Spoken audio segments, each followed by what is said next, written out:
Almost 2 വീക്സോളായി കിങ്ങിണിയുടെ അമ്മ മരിച്ചിട്ട്. നമ്മളെല്ലാവരും ഹീലായി വരുന്നു. അപ്പോൾ അതിനുശേഷം നമ്മളെവിടെ പുറത്തു പോകണമെങ്കിലും ആൾക്കൊരു ടെൻഷനോ വിഷമോ എന്തൊക്കെയോ ആണ്. അപ്പം നമ്മൾ പുറത്തൊക്കെ പോകുമ്പോൾ ഇവളെ കൂട്ടിയിട്ട് പോകാൻ പറ്റുന്ന ഒരു സ്ഥലമാണെങ്കിൽ നമ്മൾ ഇവളെയും കൂട്ടിയിട്ട് തന്നെയാണ് പോവാറ്. അപ്പോൾ അമ്മയും പപ്പയും ഒന്ന് പുറത്ത് പോയിട്ടുണ്ടായപ്പോൾ തന്നെ ഞാൻ ഉണ്ടായിട്ട് പോലും ഇവൾക്ക് ഭയങ്കര വിഷമമായിരുന്നു. തിന്നുന്നില്ല, കുടിക്കുന്നില്ല, ഈ സ്റ്റെപ്പിൽ തന്നെ ഇരുത്തം, പിന്നെ ഗേറ്റിൻ്റെ അവിടെ പോയിരിക്കും. എൻ്റെ പേരൻസിന് വേണ്ടിയിട്ട് ഇത്രയും ഞാൻ പോലും വെയിറ്റ് ചെയ്തിട്ടില്ല.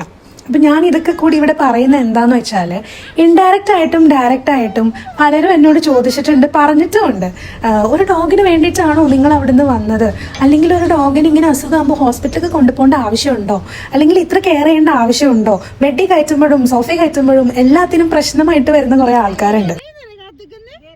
ഇപ്പൊ വരും എന്ന് കരുതിയിട്ട് കുറേ നേരം ഗേറ്റിന്റെ മുന്നിൽ വെയിറ്റ് ചെയ്യുന്നു. അതുപോലെ ഒരുപാട് കാലം കഴിഞ്ഞ് നമ്മൾ ഇവരെ കണ്ടാലും ഇവരുടെ സ്നേഹം അതുപോലെ തന്നെ ഉണ്ടാവും. ഞാൻ പലപ്പോഴും ആലോചിക്കാറുണ്ട്, എന്തിനാണ് ഇവരുടെ ലൈഫ് സ്പാൻ വെറും 12-13 വർഷവും മാത്രമെന്ന്. നമ്മൾ മനുഷ്യന്മാരെ പോലെ തന്നെ ലൈഫ് ലോങ് ആയിട്ട് ഇവർക്കും ഒരു അസുഖം വരാതെ ജീവിക്കാൻ പറ്റിയിരുന്നെങ്കിൽ എന്ന് എനിക്ക് എപ്പോഴും തോന്നാറുണ്ട്.